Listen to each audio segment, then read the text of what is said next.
दोस्तों, अगर कोई भी घटना घटती है तो वहां पर लगे सीसीटीवी फुटेज उस घटना का सबसे बड़ा सबूत होता है, सबसे बड़ा सुराग होता है। जी हाँ, सुशांत सिंह मामले में भी यही हुआ।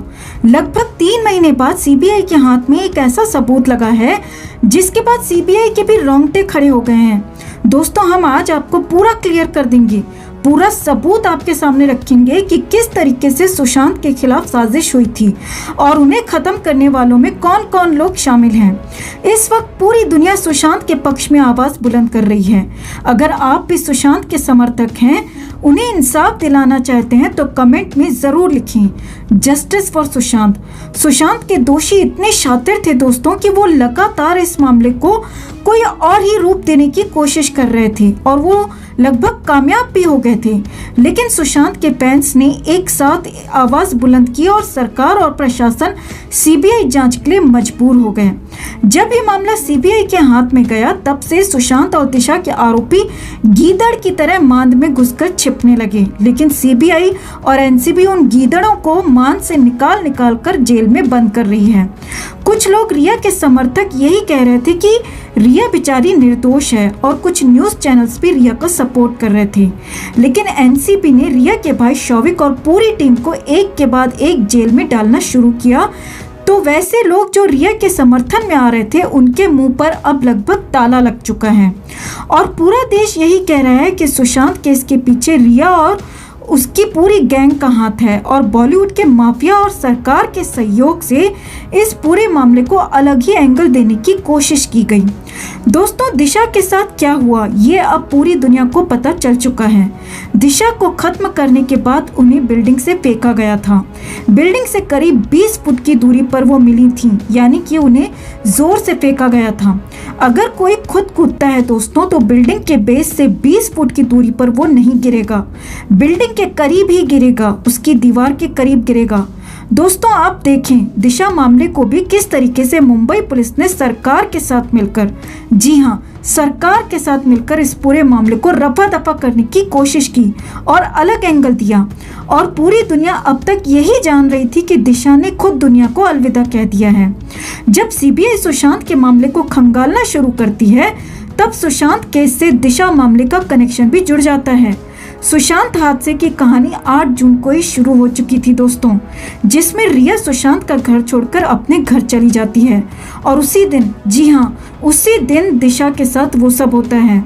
और ठीक 6 दिन बाद 14 जून को सुशांत को भी हमेशा के लिए खामोश कर दिया जाता है। अब सवाल उठता है कि पिठानी सुशांत के साथ हुए उस हादसे के बाद भी 20 दिन बाद तक सुशांत के उसी घर में क्यों रहा। और उस पर यह आरोप है कि सिद्धार्थ पिठानी के इशारे पर ही मकान मालिक ने उस दीवार को पेंट कराया था जिस कमरे में सुशांत के साथ वो सब कुछ हुआ था, और उस कमरे के सारे सामान को भी चेंज करा दिया गया था। यानी कि सबूत मिटाने की पूरी कोशिश की गई। लगातार 20 दिनों तक सिद्धार्थ पिठानी ने सबूत मिटाने की कोशिश की थी। कुल मिलाकर अब यही आ रहा है दोस्तों कि सुशांत और दिशा के अपने ही दगाबाज निकले। जी हाँ, दिशा के करीबियों ने ही उनके साथ वो सब कुछ किया और सुशांत के साथ रहने वाले, उनके घर में रहने वाले लोग इस पूरे मामले में शामिल हैं, ऐसा आरोप लग रहा है। दोस्तों, सुशांत के घर से कई अहम सबूत मिले हैं। चाहे उनके कमरे की बात करें जहां पर सुशांत के साथ वो सब कुछ हुआ था, या फिर उनकी छत की बात करें, वहां से भी कई ऐसे सबूत मिले हैं जिसके बाद से अब दोषियों तक सीबीआई पहुंचने ही वाली है। लेकिन हम बात करने वाले थे सीसीटीवी फुटेज की।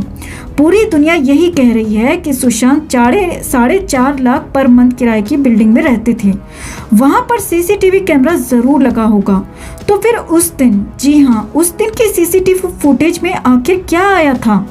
लेकिन दूसरी थ्योरी में इस पूरे मामले में यही बताया गया कि सुशांत के आरोपी छत के रास्ते से आए थे और वहां पर सीसीटीवी कैमरे नहीं लगे थे।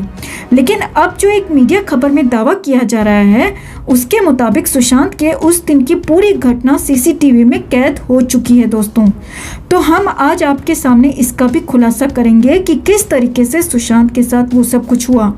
दोस्तों, सुशांत 14 जून को नहीं बल्कि 13 जून की रात को ही साइलेंट हो गए थे। उनके पड़ोसी ने क्या दावा किया है ये हम आपको याद दिला दें कि उनकी पड़ोसी का कहना है कि सुशांत के घर की लाइट्स 4 से 4:30 बजे सुबह तक जलती रहती थी। जी, सही सुना आपने, 4 से 4:30 बजे तक उनकी लाइट्स जलती रहती थीं। लेकिन 13 जून की रात को 10:30 बजे सुशांत के घर की लाइट्स बंद हो गई थीं। सिर्फ उनके किचन की लाइट जल रही थी, यानी कि वहीं से पूरा कांड शुरू हुआ और उसी समय अंधेरा करने के बाद सुशांत को शांत कर दिया गया। और सिद्धार्थ पिठानी का इधर दावा है कि 13 जून की रात को वो 1:30 बजे तक जगा हुआ था और सुशांत उनके पास आते हैं, उससे पूछते हैं कि अब तक तुम सोए नहीं। अब सवाल ये है दोस्तों कि सुशांत उस पापी पिठानी के कमरे तक कैसे पहुंचे जब सारी लाइट्स ऑफ थीं। ये एक बड़ा सवाल है दोस्तों। पिठानी, कुक, नीरज, रिया चक्रवर्ती ऐसे तमाम लोग हैं जिन पर लगातार सवाल उठ रहे हैं। रिया डायन 13 जून को, जी हाँ 13 जून को ही, वह 13 जून को कहाँ पर थी, क्या कर रही थी, ये भी हम आपको बताते हैं। और 14 जून की सुबह रिया चक्रवर्ती ने किसको कॉल किया था, ये भी बताते हैं। तो आपको बता दें दोस्तों कि रिया ने सुशांत के घर पर ही कॉल किया था। ठीक सुशांत के साथ हुए हादसे के पहले सैमुअल मिरांडा को रिया ने कॉल किया था, जो कि सुशांत के हाउस मैनेजर हैं। तो सवाल उठता है कि रिया ने 14 जून की सुबह सुशांत के हाउस मैनेजर को क्यों कॉल किया। कॉल 1 मिनट नहीं, 2 मिनट नहीं, 3 मिनट नहीं, बल्कि 20 से 22 मिनट चला था। दोस्तों सवाल तो बनता है कि आखिर इस रिया चुड़ैल ने उस दिन सैमुअल मिरांडा को क्यों कॉल किया था। क्या इस पूरे मामले में इन सभी ने मिलकर साजिश रची थी। अगर रिया सुशांत का घर छोड़कर चली गई थी, सुशांत का नंबर तक ब्लॉक कर दिया था, सुशांत से सारे रिश्ते तोड़ दिए थे, तो फिर सुशांत के हाउस मैनेजर से उसको क्या मतलब था। चलो कोई काम हो भी सकता है तो 1-2 मिनट बातें हो सकती हैं, लेकिन 20-22 मिनट तक रिया ने सैमुअल मिरांडा से क्या बात की। क्या सुशांत की साजिश पर बात हो रही थी, ये भी एक बड़ा सवाल है दोस्तों। इसके अलावा पापी पिठानी भी इस पूरी साजिश में एक बड़ा किरदार है। दोस्तों आप सोचिए कि अगर आप और आपका दोस्त किसी किराए की बिल्डिंग में रहते हैं और आपका दोस्त इस तरह से दुनिया छोड़कर चला जाता है, तो क्या आप उस बिल्डिंग में, उस घर में उस दिन के बाद से रह पाएंगे? बिल्कुल नहीं। लेकिन इस पापी पिठानी की हिम्मत देखिए, ये सुशांत के जाने के बाद भी लगातार 20 दिनों तक उसी घर में रहता है और आरोप है कि वो सबूत मिटाने के लिए ही वहां पर 20 दिनों तक रहा। अब पूरा मामला सीबीआई के हाथ में है तो पिठानी बेनकाब हो चुका है।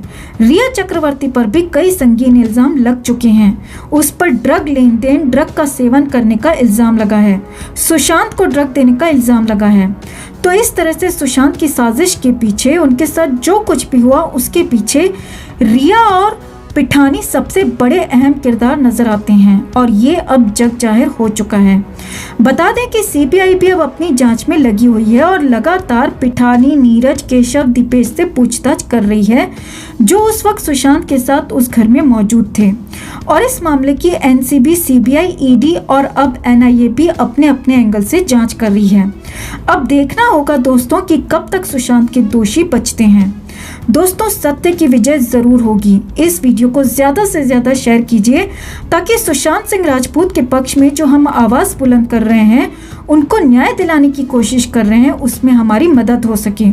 इस वीडियो को लाइक कीजिए और हर अपडेट के लिए चैनल को जल्दी से सब्सक्राइब कीजिए, क्योंकि सुशांत के आरोपी सबसे पहले इसी चैनल पर बेनकाब होंगे। सत्यमेव जयते।